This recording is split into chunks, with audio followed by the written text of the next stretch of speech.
This presentation is going to focus on biosensors and where to find them and how to look them up. We're going to start on YouTube and we're going to watch the very first video that pops up right here, an animated introduction.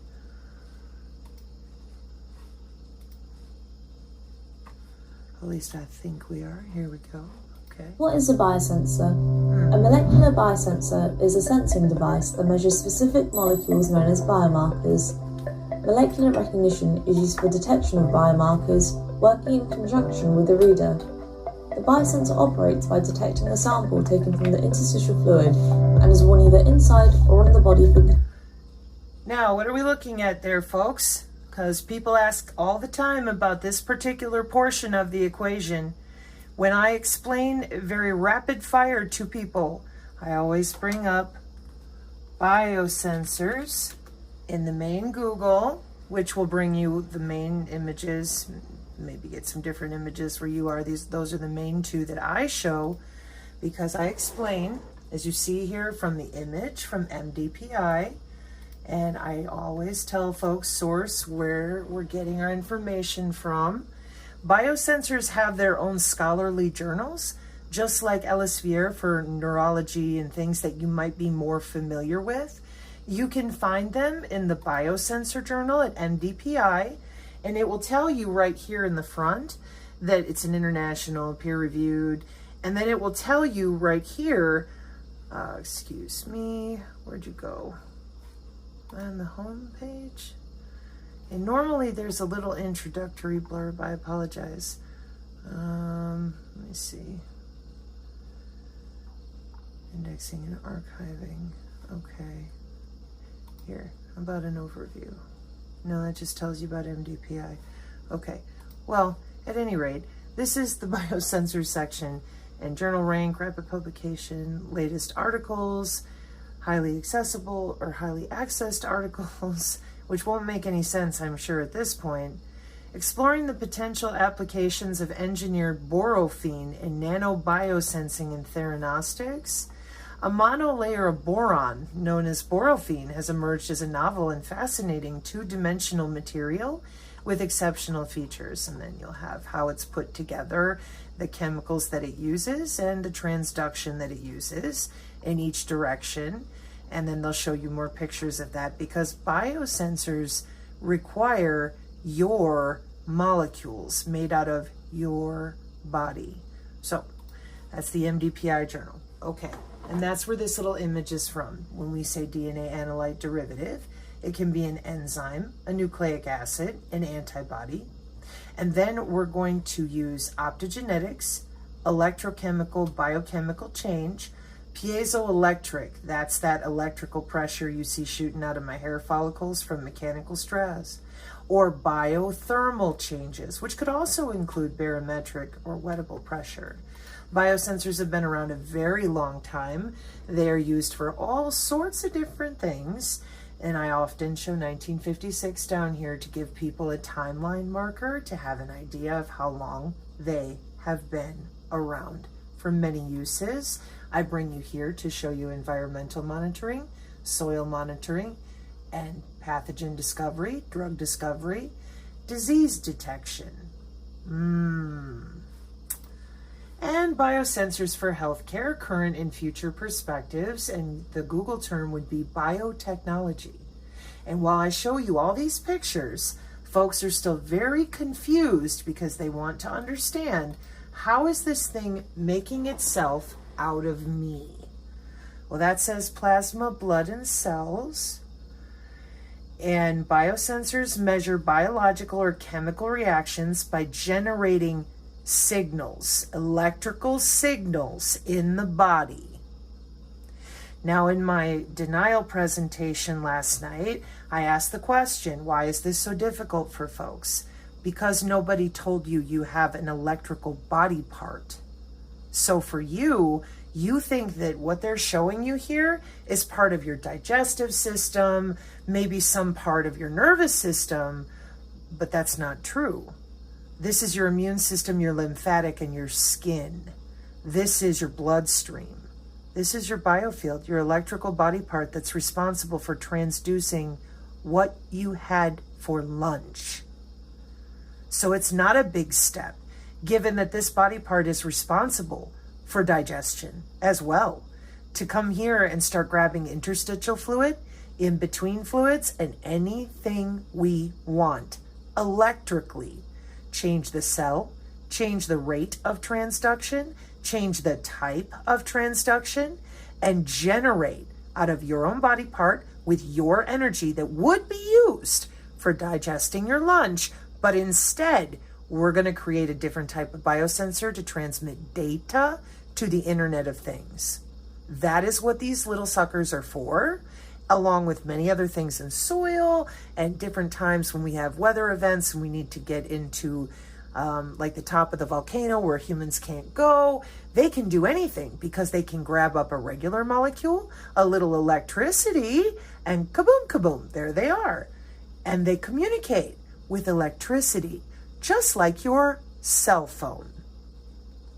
Oh, keep that in mind. A molecular biosensor is a sensing device that measures specific molecules known as biomarkers.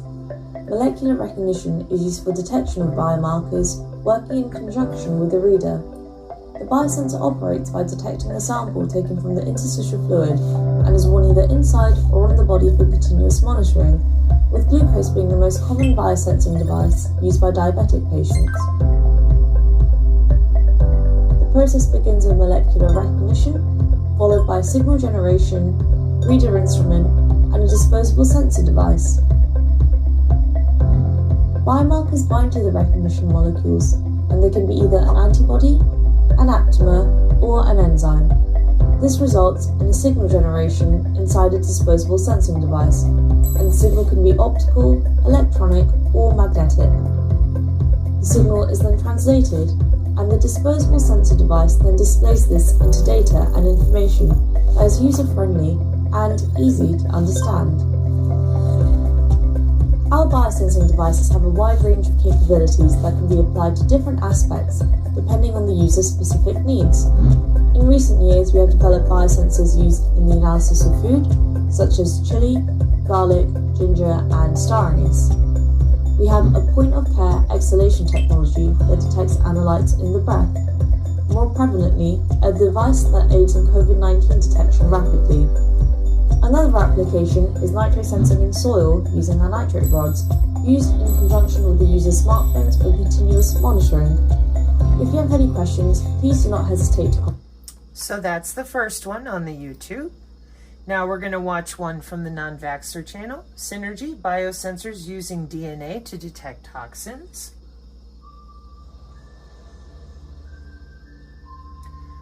Back to that Illinois University, like bio-nanotube synergists.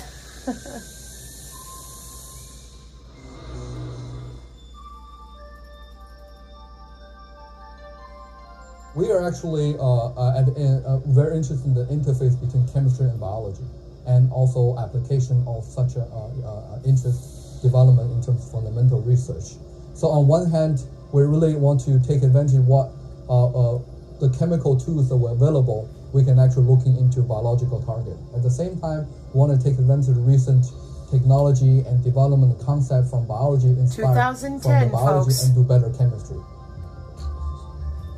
Biosensors were commercial in 2005. Is to using DNA as a starting material where we have been able to utilize that to make all kinds of structures, and then we can decorate the structure with the different kind of nanomaterials. The most important advantage of using DNA as a sensor is that they can actually cover a wide range of targets. For example, small molecule like metalines, some toxic target, and obviously also DNA biocompatible, biodegradable, so it can actually is not polluting the environment. It's very environmentally friendly. So far our application is focused mainly on environmental monitoring, particularly toxic metaline detections, also detecting some organic contaminants in the environment. What we can detect is a variety of targets like lead, uranium, or as well as the small molecules such as cocaine or adenosine. It's quite a powerful technology. It's a very powerful technology. 13 years ago, Do we improve on our technology, or do we let it sit in the back room and stop upgrading our smartphone, our computer, our iPad? Okay. So now here's another one on the Non-Vaxxer channel. Biosensors detect CRISPR activity, Oak Ridge National Laboratory. This one is also on the YouTube search. Again, a cursory biosensors YouTube search. You get Cambridge. You get these folks up here describing the different types because there are wearable biosensors. Of course there are.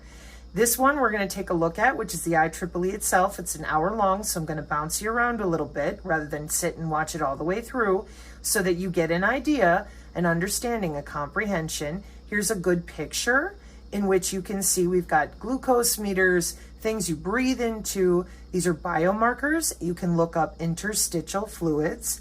In fact, I'll do it for you, so make sure that we're all on the same page.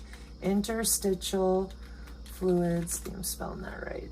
Okay, and that's the fluid that fills the spaces between cells. We are at the nano level inside the body with the wide body area network, and to find that, so when people go, oh, and you say, okay, hang on, what you need to understand is that there's a body area network involved. This is where people get very confused. They don't understand that their body has been attached to the cloud since about 1995.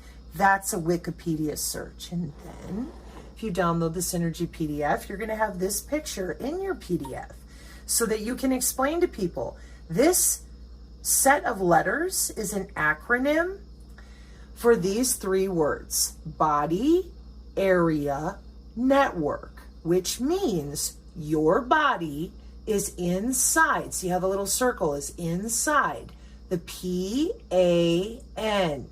That is a personal area network. I'll open it for you so we can read about it. A personal area network is a computer network for interconnecting electronic devices within a person's workspace. A personal area network provides data transmission among devices such as computers, smartphones, tablets, and personal digital assistants. PANs can be used for communication among the personal devices themselves or for connecting to a higher level network. And the internet, where one master device takes up the role as gateway. A personal area network may be wireless or carried over wired interfaces such as USB. A wireless personal area network is a personal area network carried over low power, short distance, wireless technologies such as IRDA, wireless USB, Bluetooth, or Zigbee. And that is where your 802.15.4 is. I didn't even have to click and take you there. Hover the cursor, IEEE 802.15.4. And then you I go into that in other presentations in depth where I explain that is computer networking through the human body in the personal area network for your wide body area network. And at this point, everybody's so confused because they're still wondering, well, wait, why am I attached to the cloud? Well, are you a body? Yeah, there you are. And where's your body? Inside that personal area network. And what's inside of your body area network? The nano. Yeah. The metamaterials, the graphene and other friends of itself that recreate and stick to humans thanks to, since 2005, commercial biosensor technology, development, research, application, and deployment. People go to work, they do jobs, and then they deploy. On who? On you. Because this is making use of your interstitial fluids that fill the spaces between cells. It is a DNA analyte derivative. Biosensors are made out of your tissue electrically because your body is electrical all the time. It doesn't turn off when you leave your meditation group. It doesn't turn on when you walk into church. Your biofield, aka the aura, is for many more things than mood rings. Biosensors, part 2. Now that we've firmly established where they are in the body, how they are comprised, that your body area network has nano inside of it, and your body is inside the personal area network. It's called 6G low PAN for personal area network, utilizing IEEE 802.15.4. And the working group for the IEEE 802.15.4 also includes your cellular phone. Now, your body is on a wireless body area network attached to the cloud, which is why it looks like that. You are a node, just like a computer, on a computer network. That is what you have become. They did not tell you this, but medical body area networks were given a clean bill of health there by the FCC, the Federal Communications Commission. Oh, yes. When did this happen? Well, let's read. We are at the International Standards for Electronics and Electrical Engineers. It's their little magazine here, Spectrum, for the Technology Insider. News, biomedical.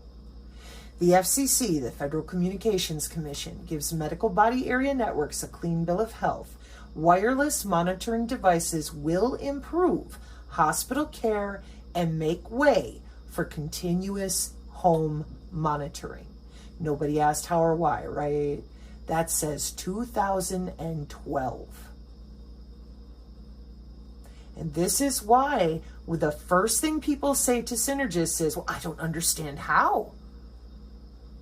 We understand that because step 1, is your body electrical all the time, everywhere, not just your brain and your heart? Yeah. And how is that possible? Because you have photons generating your DNA, and your DNA propagates on a wave outside your body. What did they tell you? It's foo-foo, it's fake. And they went to work, and here's 2012 with your Federal Communications Commission giving medical body area networks, also in the Synergy PDF. This is why we show it this way, because this is the biggest thing that people chomp down on, and they're very, very upset and confused. You know why? Because everything that you see right there in that medical body area network, and here's a link for it, everything that you see inside of these 4 boxes, this is the machine writing, the technical writing for the wide body area network, 1995. All the things you see here, they can do through your tissue. Where have you been? This has been the continuing problem because without proper cognition of how these people are routing their data through your skin and bone, you are in serious trouble with your cognition. You think it's only wearables. You think that somebody else has to get you with a tower. No. We use frequencies. And those frequencies are electrical signals that we are bouncing around inside of your body, outside of your body, and we're using remote monitoring on your body.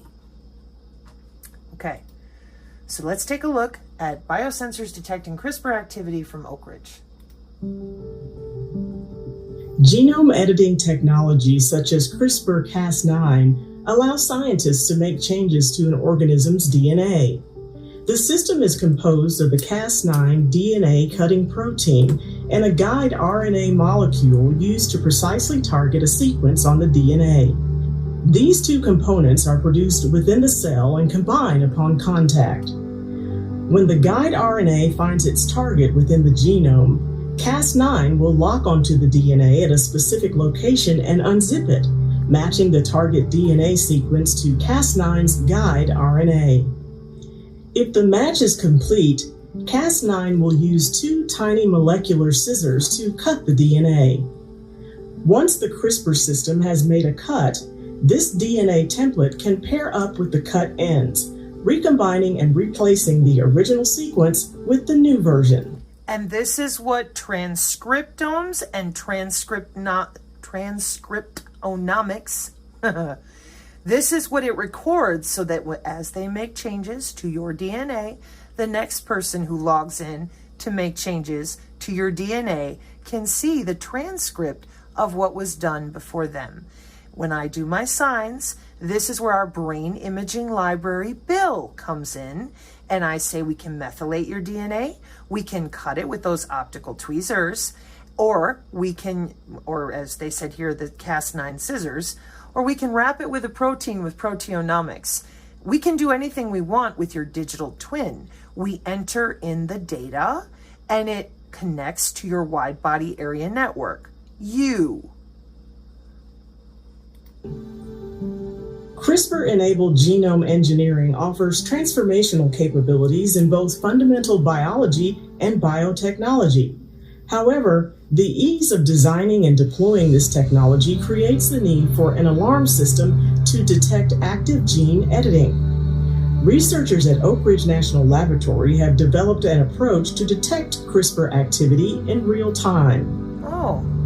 The cell is primed by boosting the production of sensor guide RNA, increasing the probability for the Cas9 protein to combine with the sensor guide RNA. If the Cas9 protein is present within the system, the sensor guide RNA will direct Cas9 to... For synergists, for those of you watching this was yesterday on the biolasers that I went over in regards to how we're watching our disease surveillance. These guided little laser systems, like with the Lego bricks, they're all the same components of optoarray or once inside the genome. That's how we are RNA guiding. In other words, we have lots of ways to ensure that we get precisely, precision AI healthcare, the change that we want, and it is recorded in those transcriptomes. Target the section of DNA that encodes for a fluorescent protein that is currently dysfunctional. The DNA will repair itself to encode for the expression of a functional fluorescent protein, signaling the presence of the CRISPR-Cas9 system within the organism.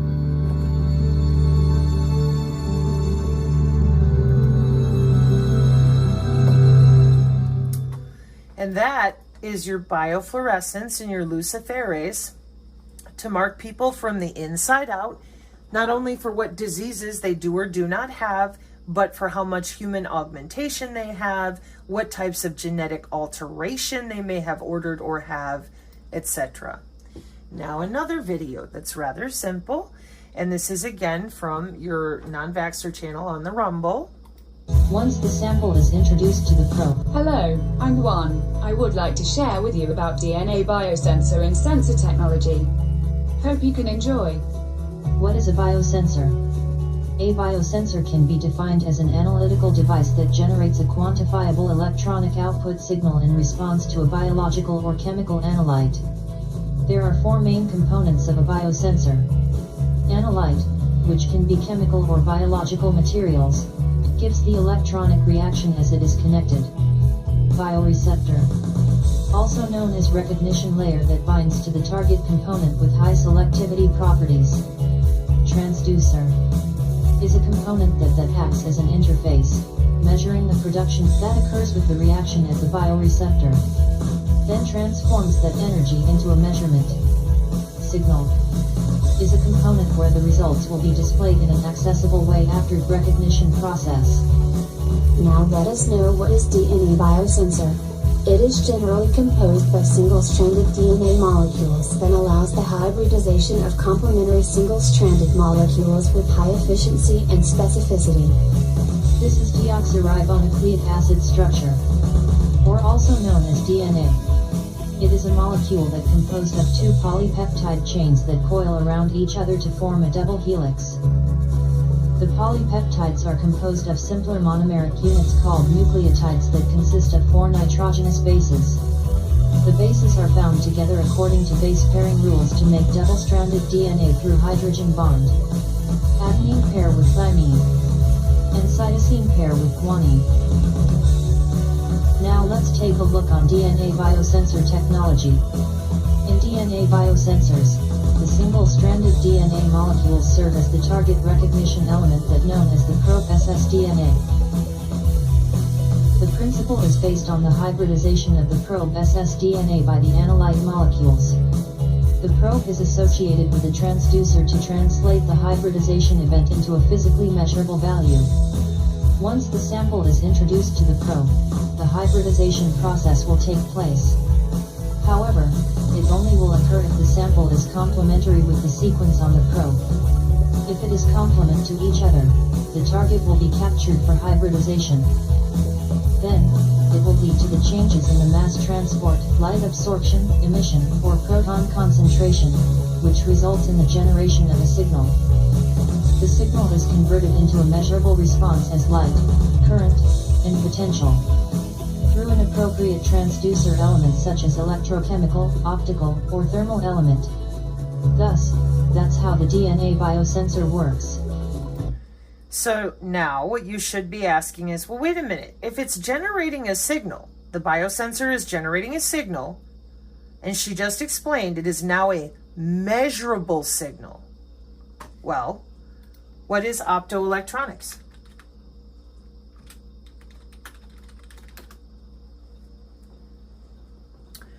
The study and application of electronic devices and systems that find, detect, and control light.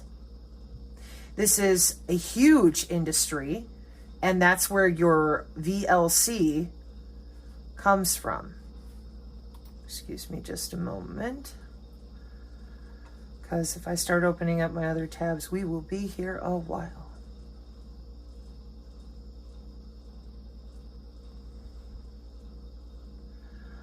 I have been attempting to go over the virtual light communication because we don't need anything but your living tissue with our IEEE of biomedical engineers in order to make these changes. Our electrical engineers are now medical and biological engineers because they're doing stuff like this with your DNA all the time. And the reason that you don't know that is because you have no idea what these people have been busy going to work and doing, but you will. Visible light communication and smart building materials, biosensors, 15-minute smart city, and that's why your incandescent light bulbs, your gas stoves, it's all going away because we have an industrial Internet of Things in which since 2012, they get to slap on an EEG headset and play with you like a video game. No, it's not that bad. I'm really sorry, but it is that bad. I really am. I absolutely am. I'm sorry that you don't understand what the COVID deployment really was. 2017, we now have a cyber-physical backbone. Everybody has already had soft robotics committed upon them with the biosensors being rolled out for these wide-body area networks. And in case you don't know, because if we're on biosensors here, you probably don't know any of this, we're collecting energy from your body, and we're not doing it because we don't know what we're doing. We know every single bit of energy that comes out of you at every level. Now see, where did all of this come from? Well, you have a 6,000-year-old body part that 150 years ago disappeared into private universities. And there's something called chakras. But most people, when you say chakra, they think you're talking about New Age and yoga. They don't understand that chakras are where all the veins and arteries in your body cross the most, for the most velocity and viscosity and pressure changes made available in the human bloodstream. So electronic warfare is very heavily focused on your circulatory system. You know, where the big 5 is here for your heart. So they took the chakras because that's your nodes and meridians in your body of your veins and arteries that also work with chiropractic, acupressure, and acupuncture because we're making a chemical pressure change, biochemical or pressure change using biophysics in the body. Not outside of the body, although we can. What is biophysics? This is a vibrant scientific field where scientists from many fields, including math, chemistry, physics, engineering, pharmacology, and material sciences, because it's about pressure in your veins and arteries. No different than the chiropractor, except that we can do it with ions, Yeah, because you have an electrical body part, and that electrical body part is very sensitive when it comes to ions and electrons, and it doesn't need anything other than you, and they know that, and you don't. And now I'm going to show you why. You sound so condescending. I think this is such a horror. It really is. Because I'm 44 years old and I grew up being told none of this existed, you're stupid, people were violent, when you tried to talk about it, and I never understood why. Well, here's why. Because we took the biosensors and laid them over top of the chakras, and that gave us the ability to log in and out of humans, because humans are absolutely on the electromagnetic spectrum, because humans are wireless. And we use something called electronic warfare. And then people said, no. We only use it on tanks and planes. And I said, please don't be so disingenuous. We have to be able to protect guys on the ground who are walking around with backpacks like this. Everybody, tanks, planes, base stations, satellites, drones, and the humans on the ground. See the dude here? Making sure it all works. Like they gotta be connected too. It's called net-centric warfare. Yeah, and it's about biomedical applications with a DoD kill box. Oh no, yeah. A network-enabled kill chain. Software virtual networks making those decisions about whether or not you live or die. Oh, no. Yes. This is 2008. Net-centric warfare is part of the global information grid. Excuse me just a moment. So, when we have a medical body area network on tap and our industrial cyber physical backbone since 2017 that coincides with the DoD Directive 3000.09 for lethal autonomous weapons statements, we have bioelectricity being studied with the morphogenetic field in order to electrically change out your cells for regenerative medicine. This is where the biofield is. This is why nobody will talk about it for what it is, because they're busy going to work in it. Excuse me just a moment. Okay. So, how did we get here? Molecular bioelectricity, how endogenous voltage potentials control cell behavior internal to you and instruct pattern regulation in your cells, inside you, in vivo. How did we get here? This is biomedical, wireless tissue engineering, biophysics. People are going to work and doing these jobs. This is the global information grid architecture, and it works off of the back end of our Department of Defense computer systems. We talk about this all the time because the sensors I'm referring to are right here. And the reason that a lot of people are now finding out their digital twin has been around for a very long time. That's correct. At the international level in 2014, I read this out on the channel, it's still there. The international community is upset because they've got the same problem we all do. It's an industrial system. Everyone's connected, whether you want to be or not. Well, how do I turn off my biosensors? How do you turn off your biosensors? Remember, your biosensors here are made out of you. And this is our IEEE right here on the YouTube that I just clicked over to, okay? So in order to turn off the biosensors, you're going to need to turn off your what? Your DNA. Now, I've tried really, really hard to be nice to everybody. Here's another video you can watch about radar sensing for human healthcare, in which they'll show you all the equipment and how they break down the sequences in their little graphs. Here's another one about body-centric wireless communication. So you'll see the relay effect, the different wireless channels they use. And here's another one, digital twins, DNA storage, and more. These are on the non-vaxxer channel on the Rumble. If you are still confused, I would recommend that you go to YouTube and put in the following. HDIAC DOD, which is going to bring you to the Department of Defense, Homeland Defense and Security Information Analysis Center, is a Department of Defense sponsored organization. The purpose of HDIAC is to leverage the best expertise from industry, other government agencies, and academia to solve the government's toughest scientific and technical problems. Okay? Always make sure you know where you are and what you're listening to and where it came from. Now here we have wearable biochemical monitoring, but that is not where I want you to go. I want you to go to where it says casualty care.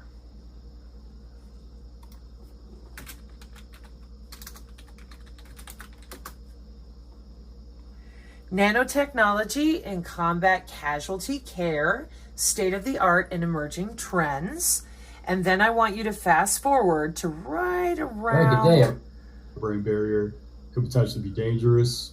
When you look at it, it mimics the environment of cells and it's embedded. So we're going to go right here to right around 33 minutes. Pioneering tissue integrating biosensors for continuous monitoring of body chemistries. And you'll want to listen until you hit right, yeah, I think it's right about there. Into tissue. And what it does is it emits a fluorescent signal whenever it's in the presence of a biomarker like glucose, lactate, or oxygen.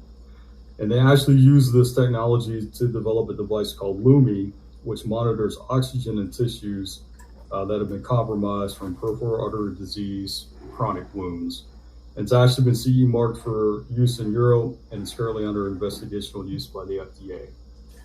Another company I want to talk about is Legionarius. They've developed these smart garments that are loaded with biosensors, and they actually can alert medical personnel remotely to where the injury has occurred in the warfighter, and can even apply compression to the area of injury, right, to control hemorrhage without a person actually being there. So one of those ways to extend the capabilities of medical personnel in the field.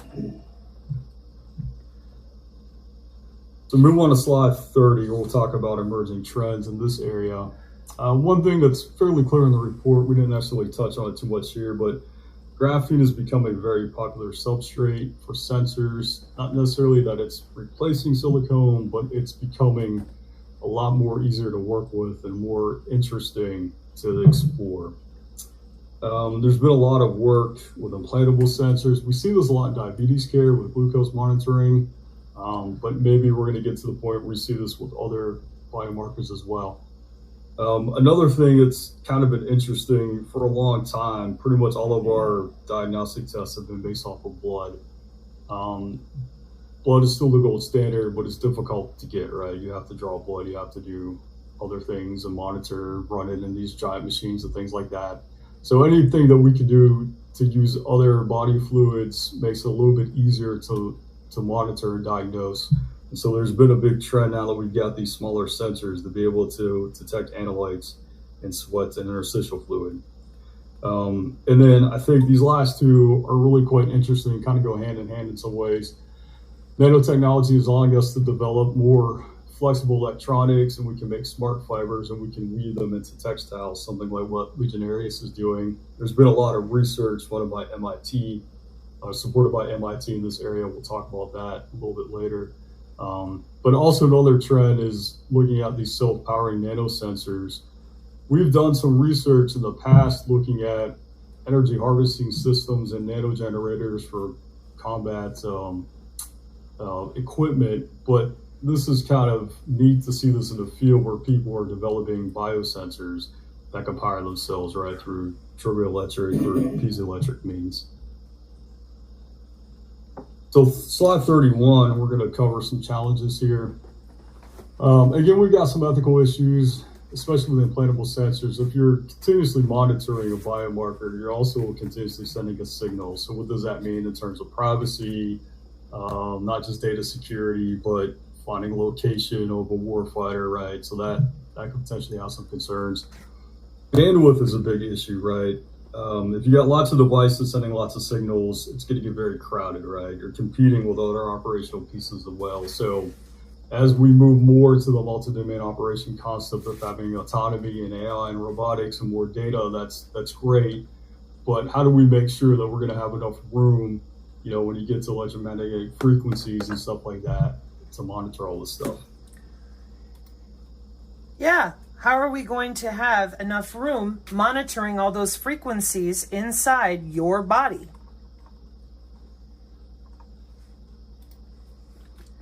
Dynamic allocation, K-hop routing. What's that? Well, that's how we start changing channels to make room for all the bandwidth inside of you. Inside of you. Inside.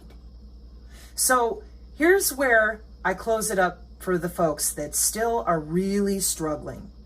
Everything that I have said to folks, I have said very firmly, because I have absolutely no question whatsoever about the vector of delivery of biofrequency weaponry attached to your DNA in Department of Defense Directive 3000.09, which you can read about in this free PDF from this college textbook. It is in the very first chapter, of which you turn to page, literally the first page, human computer interaction. It does not say wearables, because as you just heard from the Department of Defense a year ago, that's not what we're dealing in. We are dealing in lethal autonomous weapon systems that have been active since 2017. And the reason that you don't know it is because apparently the Pentagon is very busy with biomedical tissue engineers, wireless tissue engineers, and you, whoever you are, you've never heard of it before. So then here on the channel, we're having a fit because right here it explains you are attached to this system with something called Project Maven, which I'm also going to be going into later today. But this is about biosensors, and for all the people that still have such a hard time, there's a whole listing here in the back of you to get your Google fingers going. And yeah, there's a Skyborg. There you go. I underlined it for you. Now, here's the big problem. Nobody ever told you that that was a body part. They lied. 6,000 years you called the chiropractor a quack. You told everybody that your veins and arteries and your thoughts were private. Meanwhile, they've been monitoring everybody since 1995. I'll leave it there because that's on Wikipedia. And for those of you that don't know, this is just your circulatory system, your nerves, your veins and arteries, with a little opto, electrical, or biochemical change. Now the problem that we've said on the channel from the beginning, those of us that can still feel our skin and are not drugged up and full of whatever types of inability because maybe you had nerve damage, maybe something else happened. But for those of us that can still feel our skin, we're pissed because this is not only already here and has been here this whole time. In 2017, that cyber-physical backbone was deployed for these people. They have synthetic telepathy, they have transhumanism, synthetic biology. Where is everyone else about the how, the vector of delivery of that electronic payload, of the biomedical engineering, of the life extension, of the morphogenetic field, of the bioelectricity? Where's the vector of body delivery? Right here. Well, it's the biofield. Yeah, you used to call it the aura. What's it doing on the National Institute of Health in 2015? That is your vector of delivery. Why? Because this body part has been around for 6,000 years. Where did it go? How come it only showed up in 2015? Let me show you a picture. Is that your toroidal field? Your electrical field with your electrical heart? Yeah. Then why don't we educate about it? Right here is why. Oh, it's foo-foo. It's woo-woo. See? It's all woo-woo. Chakras, I don't know. Some sort of consciousness. Really? Get a good look at that picture, please. Really look at it, okay? Now, let's come on over here to the IEEE 802.15 Working Group for Wireless Personal Area Networks. And what do you see? And here's another one for you. MDPI. What do you see? Biosensors. Absolutely you do. Now, in the Semantic Scholar, let's zoom in and read. IEEE 802.15.6. We just saw it on the Wikipedia, didn't we? Body Area Network. That's right. And then you come right here and it says IEEE 802.15.4 Low Rate Personal Area Network, where we saw it just a little bit ago. Yeah. This is the biosensors. Here's your body area network. And when they make little networks for themselves for individualized internal organs or to communicate brain to brain, multi-brain to brain. Oh, that's not a maybe. That's Frontier Neurojournal. We use biosensors. Then we have all sorts of other ways in computer networking and computer routing, because your body is right here and is now a node on and in computer networking, which is supposed to be only for computers. Not anymore. And not since the 50s and the 60s, but nobody wants to talk about that. They won't admit to how any of this works. So until they do, until somebody does, how do you defend yourself from biofrequency weapons that work body to body? It isn't just the kill box that you're sitting in your house in your virtual light communication kill grid that you have to worry about. The body itself, the body area network, is actually the weaponry. And the deploy and activate send-ducers, tactile sensors, all sorts of different frequencies between body area networks. I said this before, it is my opinion that that's why they want everyone physically apart from each other. And in closing, if you're still really not sure, and you still think, well, maybe we're not really doing liquid neurons, we don't really have brain-computer interface. Well, I'm sorry. Yes, we do. And you're still not sure, maybe we're not coding for the bioelectric code of the biofield. You thought the aura didn't exist? Oh no, it's a big part of synthetic biology, as it was always planned to be by von Neumann and Turing. But really, they're not going through with that neural dust thing, right? And really, they're not watching us on the inside with nothing more than our actual internal galvanic electricity, right? Where's that body part that they're doing with, or that they're using all this for? Well, as you can see, it doesn't exist unless you're part of the IEEE. And who are they again? Oh, IEEE. That would be your International Standards for Electronics and Electrical Engineers. And as you can see, your body is very electrical. You're just not allowed to know about that. That's just for them. Mark 536, Sola Fide. Amen. Okay, so real quick here, an answer to someone on the channel who had asked about another great video. I just have one question. If we already have the wide body area network, why would they be putting a MAC address in the jabs? Well, the MAC ID is not in the jab. The MAC address is used for assigning an IP address to a network adapter, okay? For example, your MAC ID identifies, sorry, I got the wrong, let's start with this before I tell you that part. The MAC address, what is it? Immediate access control address, sometimes referred to as a hardware or physical address, because it assigns the physical location of your internet protocol address, as in physically where you are by your IP address. Now here's what people don't understand about the sensors. And that's what your MAC ID is coming from those sensors. It's not coming from the jabs themselves. The DNA analyte made out of us biosensors are always there.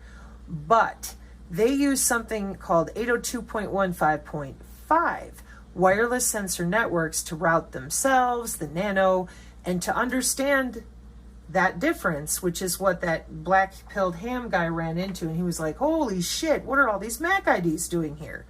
Okay, so MAC ID routing. We want to be looking at how we're routing the MAC addresses. And in order to understand that, I'm going to assume that you know a little bit about computer networking, just a little. And folks, if this loses you, feel free to ask me questions. I'm going to try to keep it simple. So the MAC IDs are not in the vaccine. The vaccination stuff, I wouldn't, well, because I'll get yelled at for that, I'm sure, by something in an algorithm somewhere. What they're doing with anything, not the vaccine, but anything that is utilizing graphene, that is for broadband and routing, faster throughput electrically, piezoelectric, whatever, with nanotechnology, okay?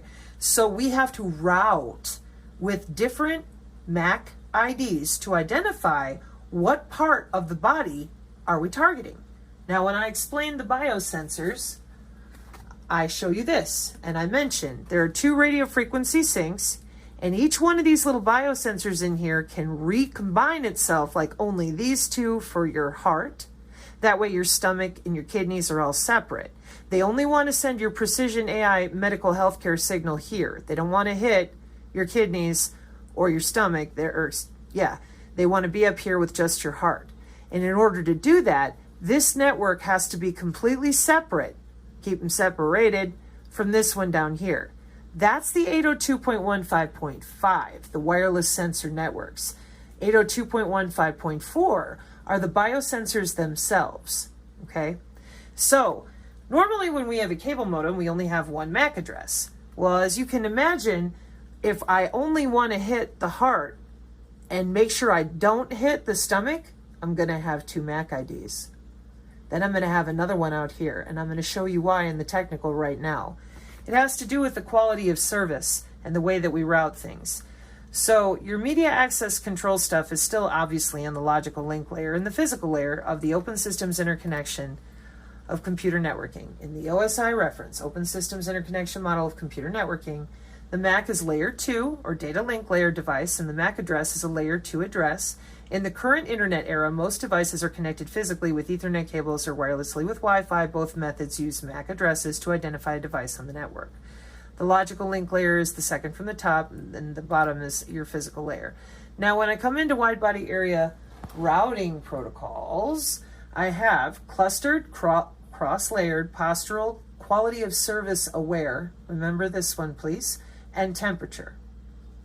Then I have a whole bunch of stuff underneath them for how they talk to each other. So what I did is I wanted to know how the best way to show you that these wide body area sensor networks, they're WBASNs, those are the ones giving off tons of different MAC protocols. In the W-band, Medium Access Control Protocol determines the usage of wireless channel and is responsible for the conflict detection and processing of nodes.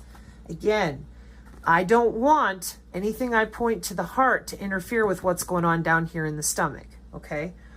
And wireless sensor networks can become their own nodes. Priority control, time slot allocation, and the transmission order of nodes. Now, I'm not even going to get into the adaptive ones. The document that we're in, I'll take you to the top of it in just a second.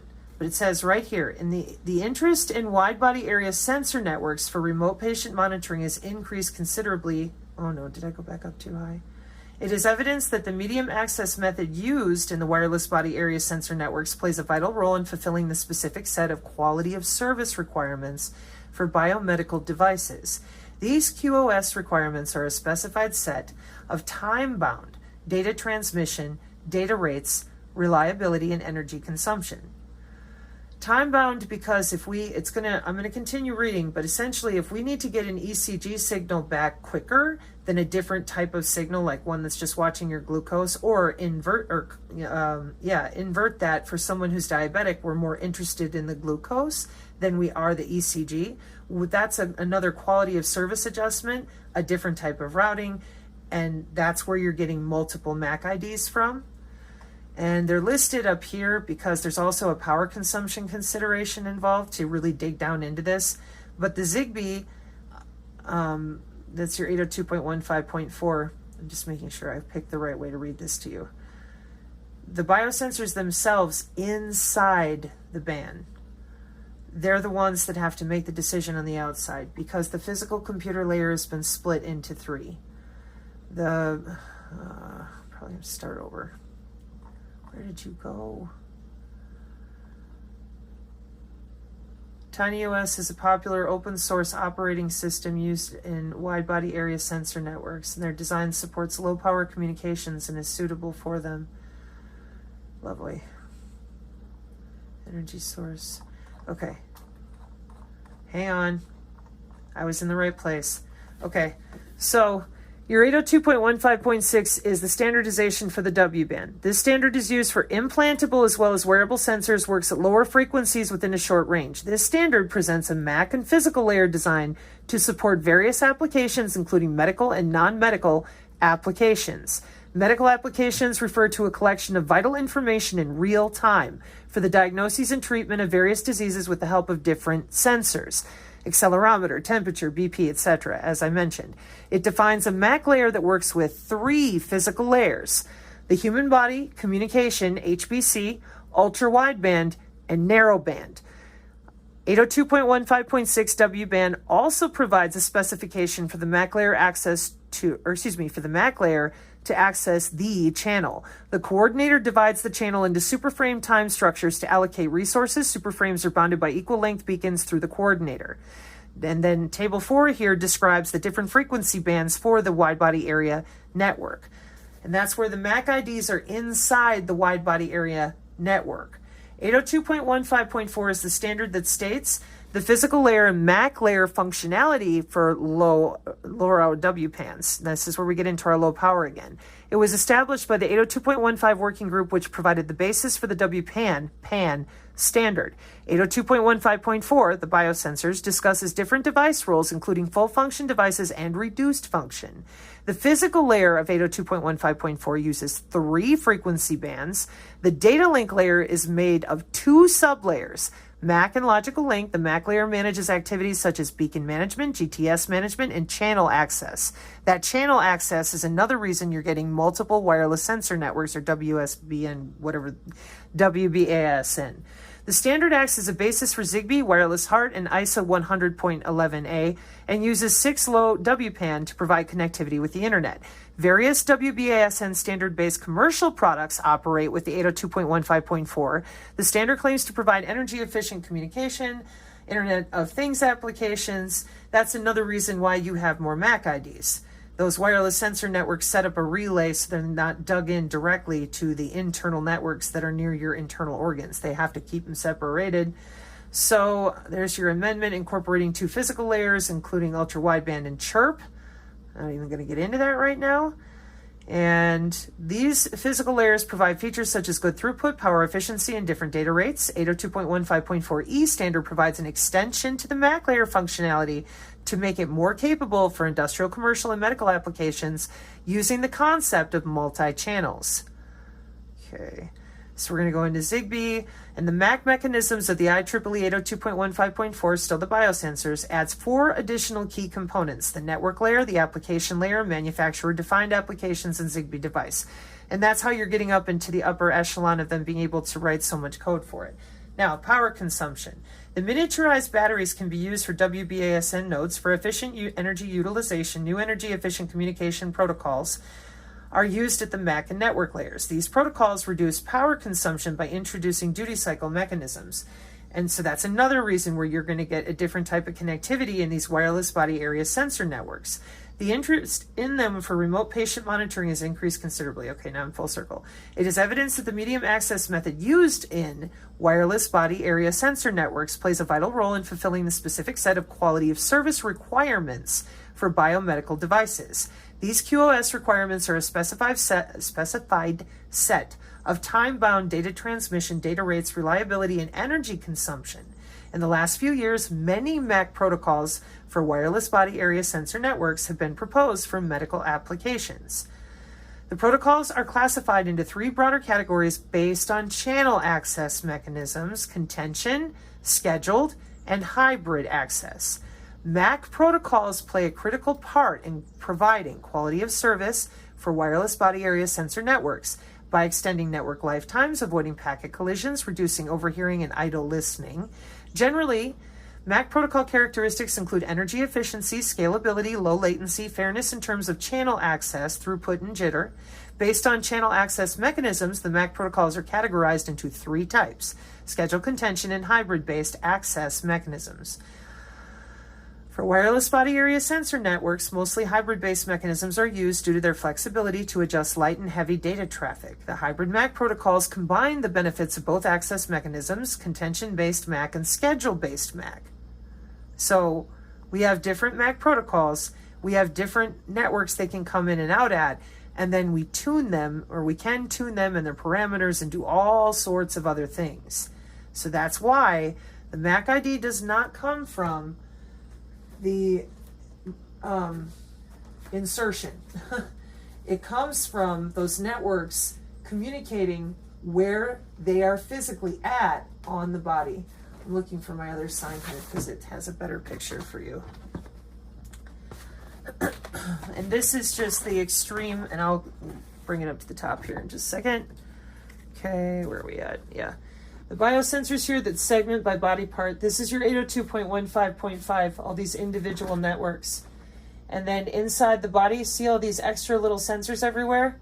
Yeah, that's all those little WASBNs that we were just reading about, wireless sensor. Did I say that right in the right order now?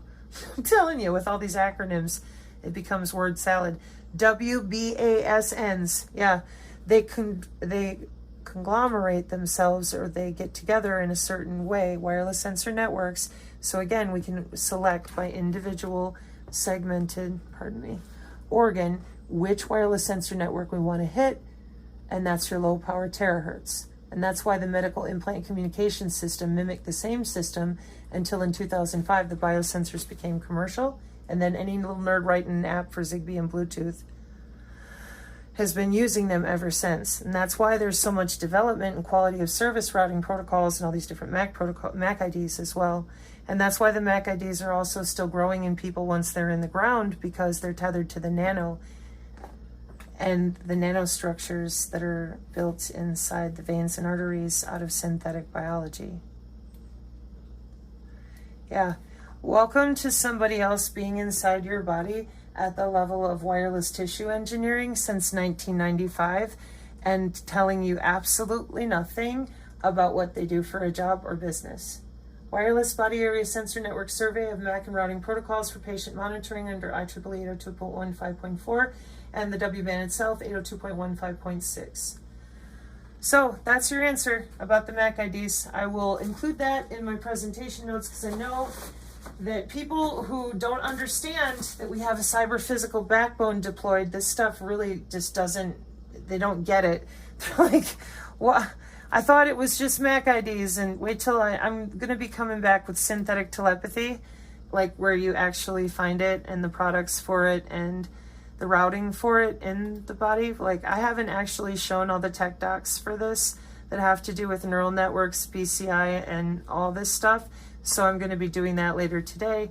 But in the meantime, again, just to finish off what we're talking about here with why the many MAC IDs, because again, they needed for themselves, not for the rest of us, okay? They are practicing transhumanism in order for their synthetic telepathy, like I was just clicking on, their neuromorphic chipsets and all their tech to work faster. They can't be on dial-up anymore. The body area networks connect to one another. That's why those protocols are all written so differently. We mesh network the body area networks, and then the cluster routing protocol component for those MAC IDs is right here, for example, in cluster to head coordinator, personal area network coordinator, and end devices. And again, that's why we have to have a quality of service and then different controls. But it also has to do with body area network to body area network, as you can imagine. And for that, you want to use a different search term. It's called RDTP, W-band interband routing. And that's where we get into all the different controls between body area network to body area network. They are biofrequency weapons, but they jump from band to band, and everybody's body area network is individuated again by those relays.